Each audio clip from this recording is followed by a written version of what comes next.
Hello and welcome to my channel, My Garden, My Passion.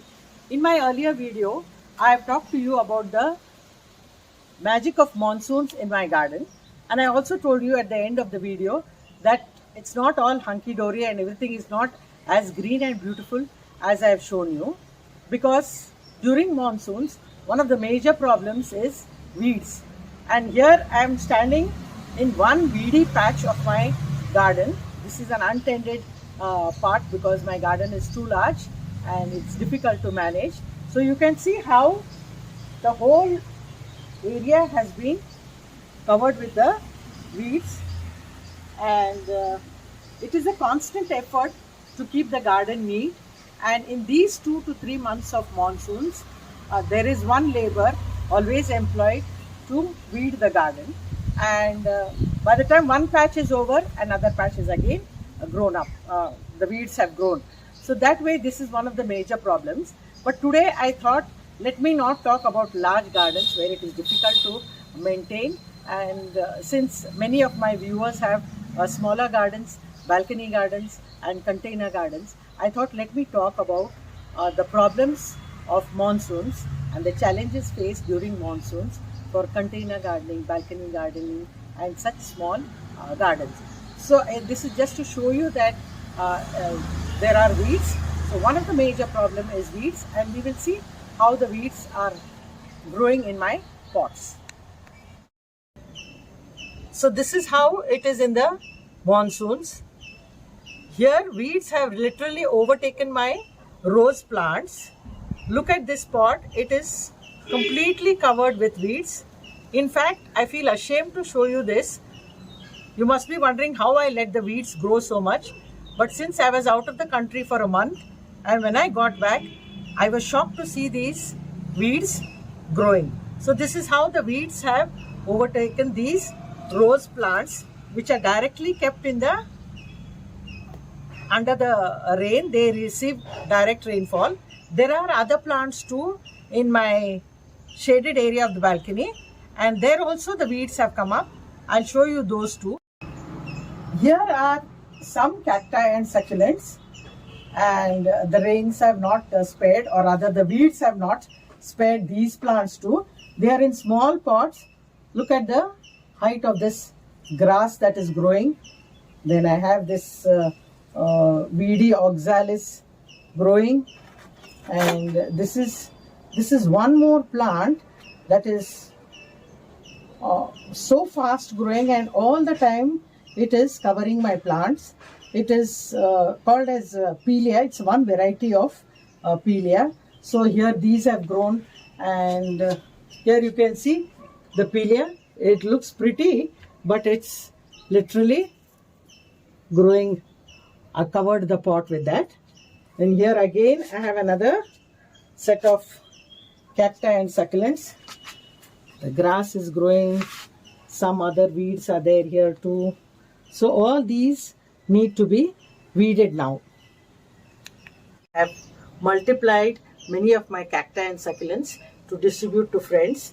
And here also this weed, this is also another Pelia. Though it looks pretty, it's not supposed to be in its place.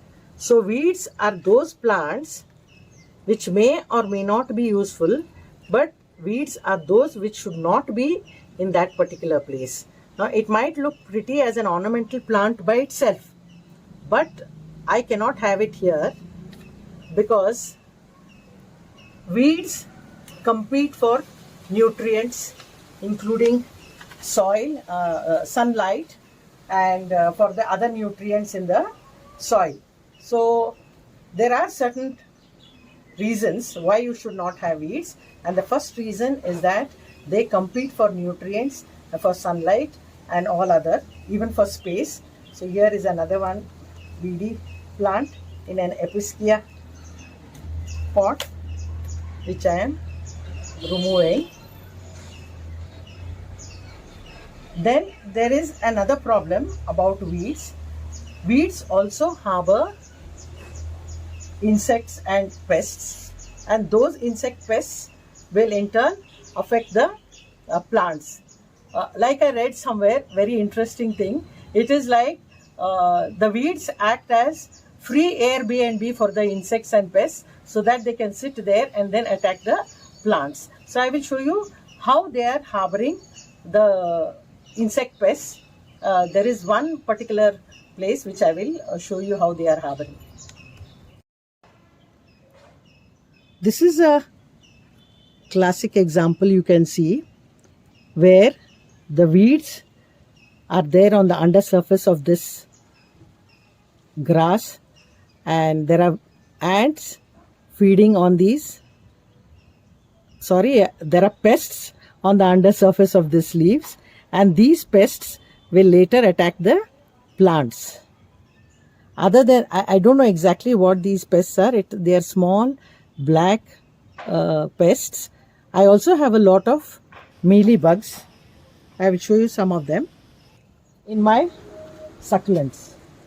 So here are two beautiful succulents which are affected by mealybugs. So mealybugs are these white parts. Once the mealybugs attack the succulents or any plant, they will suck the sap, and once the sap comes out, either the ants feed on them, or because of the high humidity in the air and that sugar content, you can see the molds coming here. The black sooty mold is there, and this looks very bad and unsightly. So here also you can see it is a heavily infested plant. I need to clean this up. And there is one more pot. I have shown you when I made the tray gardens. I have shown you this pot. Even here I can see because of the mealybugs, the soot has developed. I can take care of these plants by just washing them with soap water, sprinkling some cinnamon powder. If you want, you can spray some neem pesticide. I would prefer that we do not use any chemical pesticides if we want to have bees and butterflies in our garden, and I always go the organic way. So I'll just clean them up, and I plan to make a video specifically on how to take care of mealybugs, the symbiotic relation of the mealybugs with the ants and such things. In future I'll have a video of that, but this is about how insect and pests increase during the monsoons because of high humidity and moisture content in the air.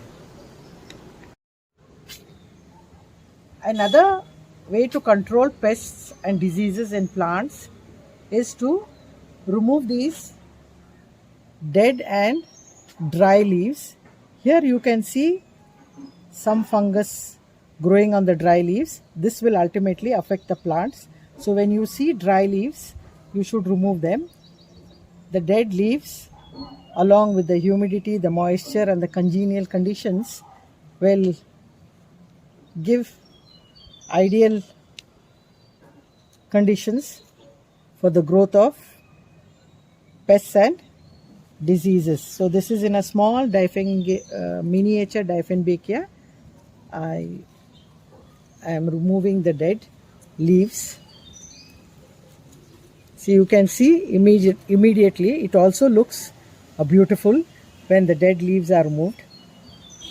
So for aesthetic purpose though, I never allowed dead leaves or weeds to grow. In fact, I allowed them so that I could make a video and show you. Otherwise you have to be on a constant vigil, and it's a daily routine. It will not take you more than half an hour to 1 hour if you're doing it on a daily basis. So these are these pretty Dieffenbachias which I have removed the dead leaves from. Is the growth of lichens, moss and algae on the surface of the soil. So here you can see the algae is growing on the soil in the presence of light, and in this condition where there is more water, if the plants are directly in the rain, then these algal growth will be there. You can also see these moss or lichens growing. So here's another pot. You can see it clearly here. So this pot is infested with mealybugs, with lichens. So it's complicated, but I can still save the plant by taking timely care. And for this problem, all that you have to do is to, what happens when algae grows is that when you water the plants like this, the water will not get absorbed immediately. So what you have to do is you just loosen the soil and don't bother to remove the algal growth because it is a rich source of nitrogen. You can incorporate into the soil itself. So you just loosen it, and you also make sure that the drainage holes are clear. Clear the drainage holes. Sometimes they get blocked, so you can clear it up. And you can do the same thing with moss also. Just loosen the soil, and then once you loosen the soil, the water will get absorbed more easily. This is due to overwatering or due to having the plants in the rain. So if possible, if you can shift, especially the cacti and succulents, you can see this is a beautiful cactus I have. If you can shift them at a place where there is no rain, it will be well and good. But if you don't have space, then you make sure that you keep loosening the soil and see that there is no algal growth or moss growth. And another thing is that during summer, we tend to have plates below the pots. So I have a lot of plates here.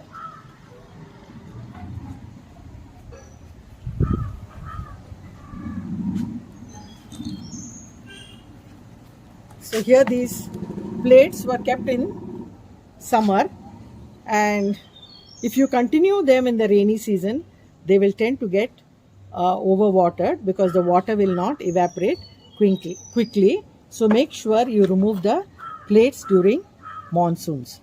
So these are some of the care tips that you need to take during the monsoons.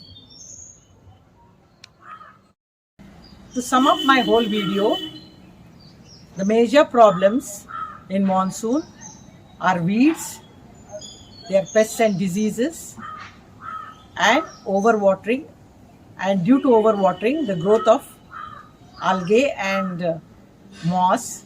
So I have also given you tips on how to take care of them, why you should avoid weeds, how to take care of your pests, how to avoid the pests, and finally how to loosen the soil to avoid blockage and seepage of the, or rather the percolation of water into the pots. So by the time I made this video, it is beautiful. It is drizzling here all over again. I hope you like this video. If you haven't subscribed, do subscribe. Press the notification button so that you are informed as and when I upload the videos. And happy gardening to all of you.